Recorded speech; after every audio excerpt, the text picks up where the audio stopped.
Aujourd'hui, on découvre le métier des artisans pâtissiers. Alors on a mis très longtemps à trouver un pâtissier qui acceptait de répondre à nos questions et pour cause, on a appris aujourd'hui qu'il y a quand même pas mal de pâtissiers qui font pas l'intégralité de leur pâtisserie sur place. Il est possible d'acheter des fonds de tarte déjà tout faits, il est possible d'acheter de la crème pâtissière déjà tout fait et a priori il y a beaucoup de boulangerie-pâtisserie qui ne joue pas le jeu. Donc ça a été compliqué de trouver un vrai artisan qui fait tout de A à Z, mais on a trouvé François qui nous a ouvert les portes de sa pâtisserie. François nous accueille dans sa pâtisserie à Pessac à côté de Bordeaux. C'est parti pour décortiquer son métier avec lui. On y va? Allez! Donc je dis bonjour quand même, c'est peut-être pas mal. Ouais. Donc bonjour à tous, je m'appelle François Fortin. Je suis pâtissier depuis une quinzaine d'années. J'ai monté mon entreprise il y a 2 ans et demi à Pessac-Alouette. Ça c'est vraiment le rêve de ma vie, monter ma pâtisserie. J'ai fait ce métier-là moi pour avoir mon entreprise. Je l'ai commencé tout d'abord ce métier-là sous une autre forme, c'est-à-dire j'ai commencé par la cuisine et c'est en cuisine que j'ai découvert moi ma passion pour la pâtisserie et vraiment mon goût pour le sucre et tout ce qui s'y passe autour. Comment devient-on pâtissier? Concrètement, il y a plusieurs voies. Il y a des formations qui peuvent se faire maintenant, même en tant qu'adulte, ce qu'on appelle les formations adultes, qui vont être des formations courtes, entre 6 mois, 4 mois, 1 an. On arrive à avoir à peu près tous les formats. Sinon, le schéma classique, ça reste le CAP qui se passe en 2 ans. Et après, c'est des spécialisations à l'heure actuelle, c'est-à-dire que le CAP est un CAP pâtissier. Et si on veut devenir chocolatier, glacier ou confiseur, ça va être des mentions. Si on veut aller encore plus loin, il y a le BTM, qui s'appelle, donc c'est le brevet technique des métiers, et le BM, alors là c'est la dernière étape, c'est le Graal des diplômes de pâtissier, c'est équivalent à, c'est un brevet de maîtrise, donc ça permet d'être prof, voilà, ça permet de faire beaucoup de choses. Voilà. Et tu penses qu'on peut être pâtissier autodidacte? Alors, je pense que oui, parce que c'est quelque chose qui se fait aussi avec beaucoup de sensibilité. La pâtisserie, il y a quand même un côté artistique qui est assez important. Voilà. Après, être autodidacte, c'est super. L'autodidacte, dans tous les cas, pour la technique, parce qu'il y a des choses qui sont très spécifiques en pâtisserie, ça s'invente pas. Donc, il y a quand même si on va avoir une partie de feeling, il faut absolument quand même se former chez certaines personnes pour acquérir les vraies techniques. Voilà. Est-ce qu'on trouve du travail facilement en tant que pâtissier? Oui, on va trouver du travail vraiment facilement. Alors la difficulté par contre, ça va être la formation, parce que il y a du travail, mais des entreprises artisanales, ça demande aussi d'avoir des ouvriers qui sont qualifiés, qui techniquement sont très bien formés. Donc là pour nous, c'est ça la difficulté, c'est trouver des gens qui vont être assez formés techniquement. On a beaucoup de demandes. Moi, je recherche tout le temps du monde parce que déjà on est des artisans et le fait d'être artisan, il nous faut des bras pour fabriquer parce que c'est beaucoup de petites étapes, donc on n'a pas le choix. Donc oui, c'est un métier où ça recrute à fond, mais aussi il faut savoir bien se former pour avoir après les atouts. Est-ce que le métier des pâtissiers permet de voyager? Oui, tout à fait. Comme la cuisine, c'est des métiers où on peut aller travailler là où on a envie, quoi. On a une vraie valeur ajoutée. On est peu à savoir le faire comme ça. En étant français, en plus, on a ce côté-là qui joue un peu le marketing aussi. Forcément, hein, ça enjolive les choses.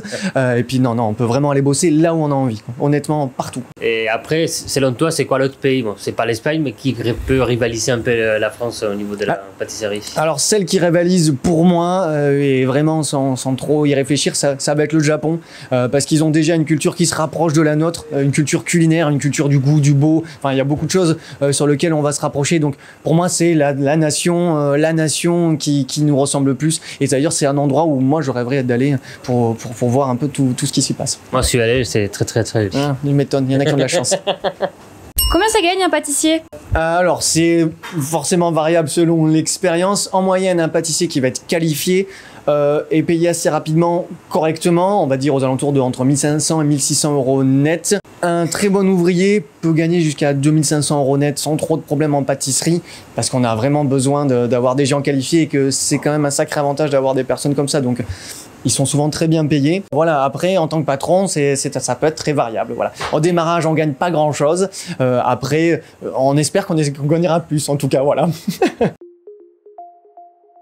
Mon métier, c'est alors c'est beaucoup de choses puisque du coup je suis chef d'entreprise, mais en même temps je reste ouvrier, on va dire entre parenthèses. Donc une journée type d'un pâtissier, ça va être déjà arriver tôt le matin parce que ça c'est une obligation parce qu'on doit fabriquer tout simplement pour le magasin. C'est-à-dire qu'on va mettre la première phase de la matinée, elle se passe comme ça. C'est-à-dire que on arrive à 4 heures le matin, on va fabriquer tous les produits qui vont être en vitrine dans notre magasin. Donc la finition des petits gâteaux, le remplissage des éclairs, le remplissage des tartes citron, tous ces petits produits qui vont être mis en avant et qui vont être mis le jour même en pâtisserie. Ensuite, on va passer sur une autre phase qui est à proprement dit la production. Donc ça va être tout ce qu'on appelle aussi la mise en place. Tout ce qui va nous servir à avancer notre travail dans la semaine.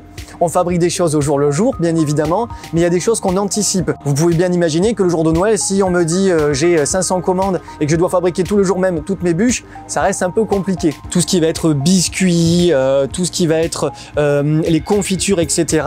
Tout ça, on va le préparer en amont, on va les faire et on va se les stocker en chambre froide. Voilà. Moi, plus particulièrement, je ne fais pas que ça non plus parce qu'il y a des moments où je vais être en production, mais il y a aussi des moments en tant que chef d'entreprise où on va travailler sur autre chose. On va faire des réunions avec nos fournisseurs, on va travailler sur notre communication parce que c'est quelque chose qui est hyper important à l'heure actuelle. Donc, c'est autant la communication classique, un peu de pub, que Instagram par exemple, où on travaille énormément sur les réseaux sociaux, énormément sur Instagram. Donc ça, c'est une grosse partie de notre travail. Et la partie que je vais préférer à faire moi dans une journée classique de pâtissier, c'est vraiment la partie décoration, la première partie du matin où on fait nos gâteaux, on finit nos gâteaux. Ça nous permet d'amener voilà notre petite pâte personnelle. C'est vraiment voilà mon côté préféré de la pâtisserie. Le côté que on va dire que j'aime un peu moins, ça va être la partie production parce que là on va travailler sur des grosses quantités. C'est des choses que j'ai fait pendant très longtemps, donc du coup c'est vrai que maintenant je suis un peu moins attaché à cette partie-là, même si c'est une partie qui reste intéressante et qui est forcément nécessaire pour le bien-être de notre entreprise. Mais à choisir, c'est sûr, je préfère décorer des gâteaux, faire des pièces en chocolat, des pièces montées, plutôt que de faire 25 litres de mousse chocolat. Voilà. Moi, j'ai commencé ce métier-là il y a une quinzaine d'années. Ce qui a changé fondamentalement, c'est le goût. C'est-à-dire qu'on travaille beaucoup sur des goûts francs, on travaille sur l'assaisonnement, on travaille sur des textures. Il y a 20 ans de ça, on travaillait selon une autre méthode. C'est-à-dire que le sucre était beaucoup plus présent. Pour vous donner un petit exemple, moi quand je fais la crème pâtissière dans ma boutique à l'heure actuelle, pour 1 litre de lait, je mets 200 grammes de sucre. À l'époque où j'étais apprenti, on mettait 350 grammes de sucre. Mais ça faisait partie du métier parce qu'on avait des problèmes, on avait des contraintes de froid, de stockage et le fait de sucrer plus les choses, ça nous ramenait de la conservation. Donc c'était aussi l'époque. On faisait aussi ce qu'on faisait beaucoup aussi à l'époque, c'est les produits à base d'alcool. On avait beaucoup plus de génoises imbibées avec de l'alcool, des gâteaux avec du kirsch. Tout ça, c'était des produits qu'on retrouvait. Et là, c'est la même chose. C'est vraiment pour une question de conservation, mais aussi une question de tradition parce qu'on était vraiment sur ces goûts-là. Ce qui a fait évoluer la pâtisserie, c'est la nouvelle cuisine, c'est la cuisine. Les pâtissiers se sont beaucoup inspirés de la cuisine, de l'essor qu'a pris la cuisine depuis on va dire une vingtaine d'années. Après, le métier il a aussi beaucoup changé, simplement parce qu'on est très peu au final à fabriquer entièrement tous nos produits. C'est-à-dire, quand je dis tout fabriquer, ça veut dire du fond de tarte à ce que je vais mettre à l'intérieur de mon chou. On est assez peu à le faire maintenant. Les très grands noms bien évidemment, mais on est en moyenne, on va être entre 5 et 10% pour vous donner un ordre d'idée de pâtissiers à fabriquer vraiment tout. La différence c'est ça, c'est qu'il y a des gens qui vont aussi faire ce qu'on appelle de l'assemblage avec des produits préachetés, donc des fonds de tarte déjà faits, et là ils vont les garnir, et après on a encore un autre stade où là on passe sur les industriels, où là rien n'est fabriqué, tout arrive déjà prêt et ils n'ont plus qu'à présenter en magasin. Ça c'est pas la vraie pâtisserie. Non, ça c'est pas de la pâtisserie même. Et là, surtout l'important pour faire de la très bonne pâtisserie, c'est sourcer ses produits. Donc pour vous donner un exemple, chez moi j'ai de la vanille de Madagascar que je vais chercher chez un producteur qui fait ça depuis 5 générations. On va chercher des chocolats bien spécifiques, on va prendre que des fruits de saison. Moi je ne prends que des fruits de saison, il n'y aura pas de fraises, pas de framboises chez moi en plein hiver. Nous c'est la priorité chez nous, quoi. C'est le bon produit au bon moment. Moi j'ai un gros travail d'aller voir mes fournisseurs, d'aller chercher mon petit producteur de fraises, de me renseigner pour mes épices. Donc tout ça c'est un travail qu'on fait à l'extérieur, mais c'est un travail passionnant parce que déjà j'adore le faire, parce qu'avoir des vrais bons produits, avoir des vrais produits sourcés, c'est ce qui fait chez nous, dans ma pâtisserie, notre valeur ajoutée et ma petite pâte. Voilà. La qualité pour être un bon pâtissier. Rigoureux, attentif, créatif. La pâtisserie que tu préfères déguster. L'éclair au café. Ah, moi aussi. Ta pâtisserie que tu préfères réaliser. La pâtisserie que je préfère réaliser, c'est le Saint-Honoré. Il y a un vrai pochage, c'est-à-dire ce qu'on appelle faire des flammes avec une douille à Saint-Honoré. Donc c'est quelque chose de bien particulier et ça donne un visuel. Voilà, c'est vraiment tout dans la déco et c'est vraiment moi mon gâteau que je préfère fabriquer. Voilà. La pâtisserie que tu vends le plus. Alors la pâtisserie que je vends le plus, ça va être la tarte citron et la tarte Nina, qui est le dessert signature de notre maison. C'est une pâte sucrée à la vanille, une crème pâtissière avec plein de vanille de Madagascar et une chantilly un peu particulière parce qu'elle a un petit secret. Et voilà, c'est une tarte tout en douceur, tout en légèreté. C'est un gros câlin, quoi. Ouais. Qu'est-ce qui t'inspire pour créer des nouvelles recettes? Ça peut être de l'art, ça peut être du design, ça peut être simplement une odeur, un parfum, voilà, que j'ai senti. Et ça peut après voilà faire matcher matcher tous les goûts. En fait, j'ai comme une espèce de petite bibliothèque dans ma tête des goûts et après j'arrive assez facilement à les assembler, ce qui me permet après derrière de pouvoir créer mes gâteaux. Ton avis sur les émissions télé qui popularisent le métier de pâtissier? Alors mon avis, moi je trouve ça très bien. Ça a vraiment démocratisé notre métier. Ça l'a un peu sorti de son espèce de carcan traditionnaliste, on va dire. Le désavantage, c'est qu'on a aussi ce côté un peu paillette, un peu rêve, qui n'est pas non plus toujours le cas en pâtisserie, puisqu'il y a quand même beaucoup de redondance et une vraie contrainte dans ce métier-là, c'est les horaires. Voilà, Noël ça n'existe plus, les week-ends n'existent plus, donc on monte pas beaucoup ce côté-là. Donc c'est intéressant, mais il faut toujours prendre avec des pincettes. Voilà. Qu'est-ce que tu penses de la starification de pâtissiers comme Pierre Armé ou Cédric Rollet? Je trouve ça très bien, ça a encore donné une belle image à notre métier, ça a permis de le faire connaître. Après, moi, les dérives que je peux voir autour de ça, ça va être une question de prix. Alors, bien sûr, on est sur des pâtisseries à Paris, donc c'est pas la même chose.